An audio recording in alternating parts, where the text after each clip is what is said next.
My name is Catherine, and today I'm going to show you how to make pie dough. And I want to start by saying you can do this. Pie dough has this reputation of being really hard. I'm here to show you otherwise. We're going to start with the mixer. I also want to say you can totally make this by hand if you want to, the way our grandmothers did. It'll just take a little bit longer. Or if you don't have a mixer, but you do have a food processor, you can make it in a food processor. It will go much faster, and I'll let you kind of like navigate that. The thing that I love about this method is it's very gentle. And I know that sounds ridiculous when talking about pie dough, but sometimes I feel like pie dough tutorials or recipes that I've seen in the past are so fast and so like, and then you're done. And it's like, I don't even know what I'm looking for. I don't know like if I'm doing it right. And I have found that when I use the mixer, it just kind of slows everything down a little bit, but not so slow as it is when doing it by hand. So that's my 2 cents on that. So we're gonna put the dry ingredients into the bowl of our mixer. We're starting with 3 cups of all-purpose flour. This recipe is written to give you 2 pie dough discs, which can be used for, 2 separate standard 9-inch pies, but it's also enough pie dough that if you have a recipe like my recipe for apple pie that is kind of supposed to use a deep dish pie dish, this is enough to cover that. You don't have to worry about it not being enough. Okay, 3 cups flour, and then you need to add 3 tablespoons of sugar, just white granulated sugar. If you ever want to use this pie crust for something savory, like a quiche or something, just leave the sugar out. But for pies, I like a little bit of sweetness in the dough. And then 3/4 of a teaspoon of salt. 1, 2, 3. I'm using Morton's kosher salt. And those are all the dry ingredients. I want to show you our butter that we have ready and our ice water that we have ready.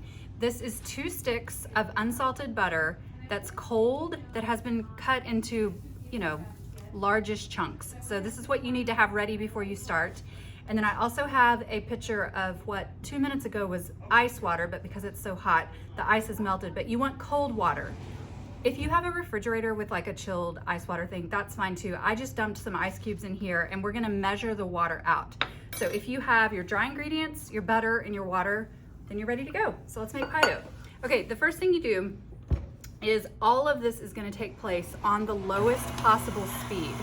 So you turn the mixer on, and you just let this go for 20 to 30 seconds just to make sure the salt and the sugar and the flour and everything get evenly incorporated. And then we're gonna start to add the butter. And we're gonna add it all at the same time into this very low mixer. And I would really encourage you to set a timer for 90 seconds. Now, I know that sounds super exact, but here's what I don't like about most pie dough recipes is they tell you to mix until the butter is the size of large peas.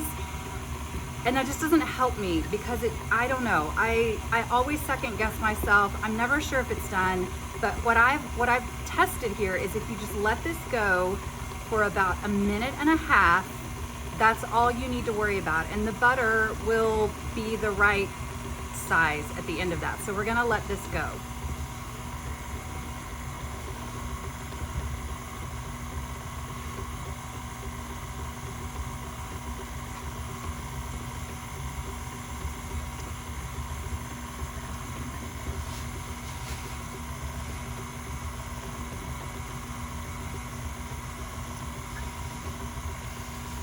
Okay, this is our 1 minute marker, and I'm telling you, when you're timing, it just seems like an eternity, but it's really important. Just let it go for the full 90 seconds, and you can see how the butter, most of it is starting to break up. There are still a few large chunks, but that's okay. That's really what we want. This is looking ideal. And again, it's just gentle. You can't really mess it up. So now our 90 seconds is up. We are going to add 8 tablespoons of water, 1 tablespoon at a time. 1, and count to 10 in between each tablespoon. So this is tablespoon number 2, 2, 3, 4, 5, 6, 7, 8, 9, 10. And you get the idea. The reason that this works is that it's just slowly incorporating the water while continuing to kind of mix in the butter, and there's no blitzing, there's no pulsing, it's just gentle. So that was tablespoon number 4. This is tablespoon number 5. When it comes to water in pie dough, you really want to use as little as possible, but you also need it to come together. So, okay, here we are on number 6, and you can see how it's starting to form. You can hear the mixer kind of struggling with it a little bit, and the chunks are getting larger. This is 7.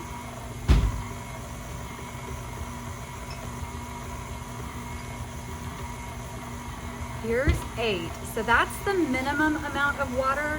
And if it looks like to you that it's still dry or sandy at this point, you could add up to 2 more tablespoons of water. It just depends on, how you measured your flour and a few other things. But I want to show you, this is what we're looking for. This is perfect. So now what I'm going to do before I dump this out, I'm going to actually scrape it off the mixer. And it still feels cool to the touch, which is a good sign. We want everything to still be cool. We're not going to use this right now though. So it's important that you know that we need to kind of let this rest and chill before we use it. I like to stretch out a piece of plastic wrap on my board.